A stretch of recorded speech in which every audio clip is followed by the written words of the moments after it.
This is an examination of the hidden human condition. This is the Hidden Killers Podcast. The Hidden Killers Podcast. With Tony Bruschi. Taking your calls on the stories that we're following for you. 888-5-KILLER, 888-554-5537 to weigh in and share your thoughts with us on the many things that we're covering for you. Of course, the Nurse of Death, Nurse Lucy Letby, one that we are covering for you here and on the podcast channel, Nurse of Death, the Lucy Letby story. I think a lot of people, they strive to have a podcast named after them like that, wouldn't you? Oh, my goodness. Where Nurse of Death is the title.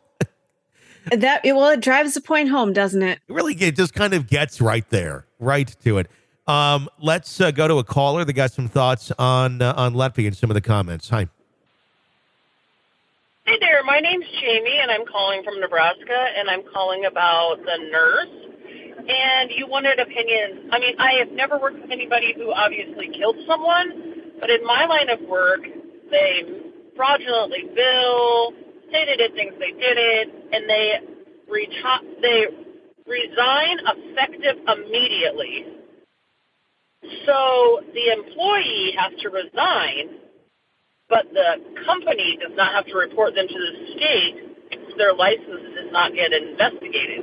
So they just resign effective immediately and move on to the next place.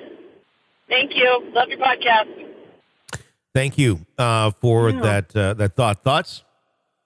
Well, yeah. I guess the medical field is a little bit different. Mm-hmm. And you need some proof. And plus we're dealing with babies who are already sick. So, this nurse has how many babies dying around her. It takes a while to build the case. It takes a while for her colleagues to go, something's not right here. Something is really, every time Lucy's on, we lose babies, so it takes a little bit of time. So you're not going to see, an immediate resignation. And she is still claiming she's innocent too, right? Mm-hmm.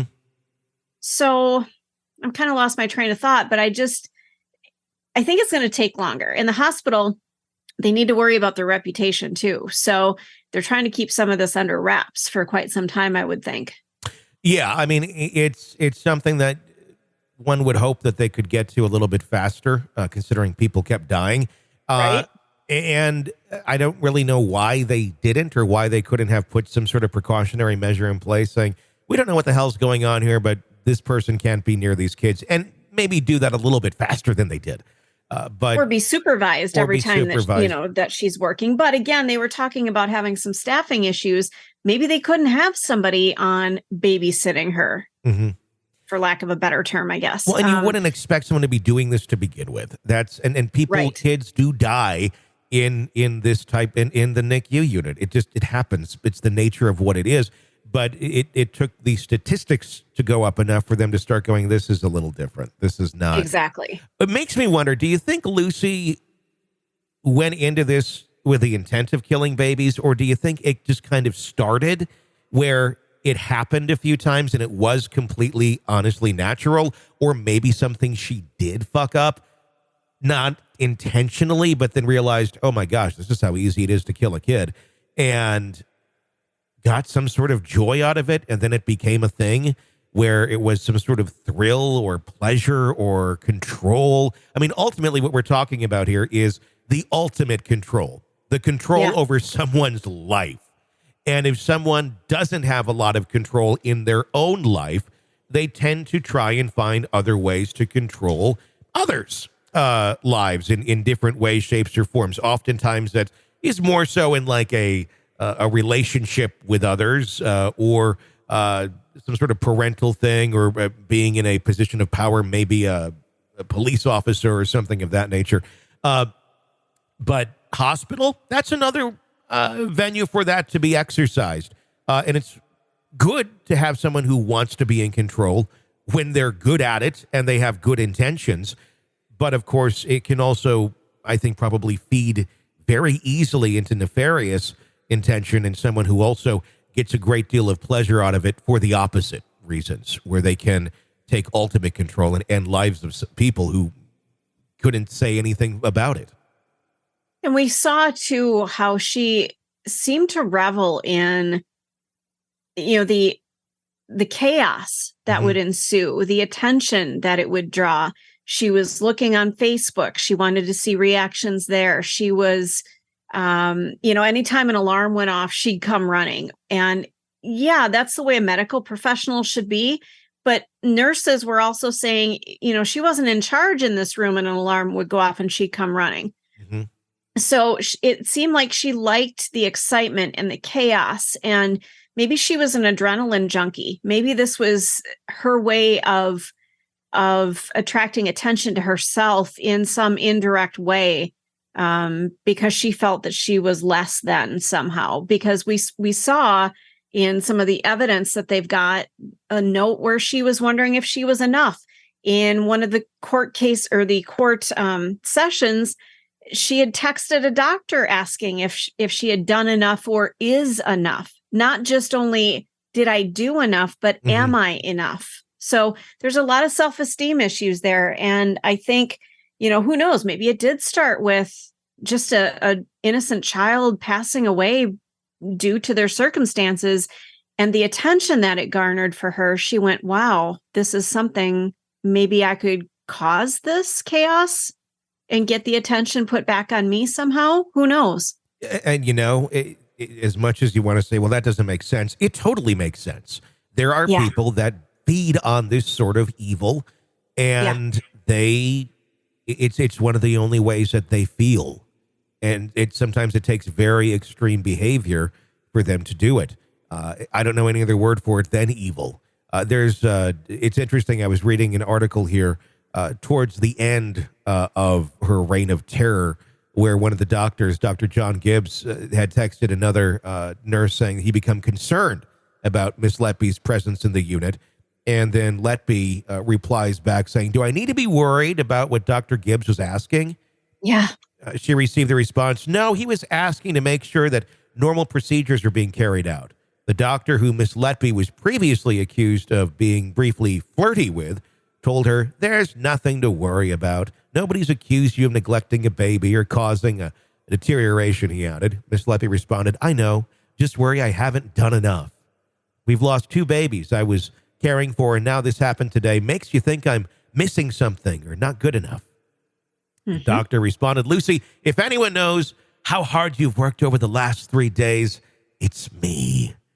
If anybody says anything to you about not being good enough or performing adequately, I want you to promise me that you'll give my details to provide a statement. I don't care who it is, and if I don't care if I've left that trust. Promise? Miss Letby responded, well, I sincerely hope I won't ever be needing a statement, but thank you, I promise.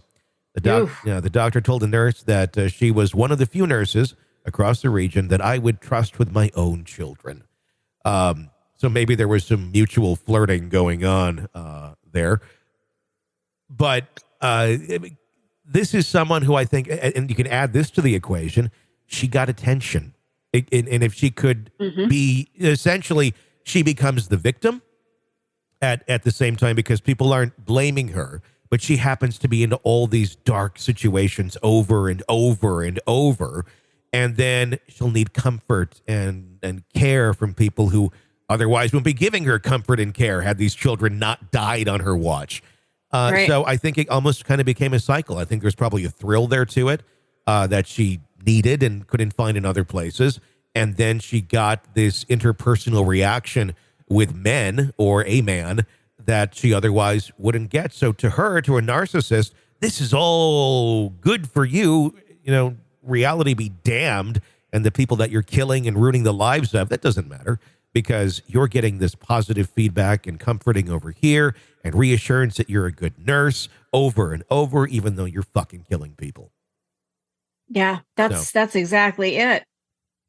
I think that I don't even know what else to say about that, because she sounds like somebody who is just missing something, missing part of her self-esteem, missing confidence. And now she's getting attention. She's getting what she needs. It's not the right thing, but it's something. Well, with some people, I think they may have tried it different ways and it doesn't work. or the way that they've tried, society doesn't respond the way that these people think they should be responded to. And then they have to go to more and more extreme lengths to get what otherwise should be easy to obtain or require, not murderous effort, if you will. I think Kohberger is probably somewhat in that same camp to a certain extent. If, in fact, he's guilty of those murders, I think it was I want to see what this feels like. I want to go through this whole charade. I want the attention, and I'm going to go out in a giant bang if I'm arrested and just live this up. And it didn't, again, others be damned. That to me kind of feels like where that's going, if in fact he is guilty, if we're to analyze it that way.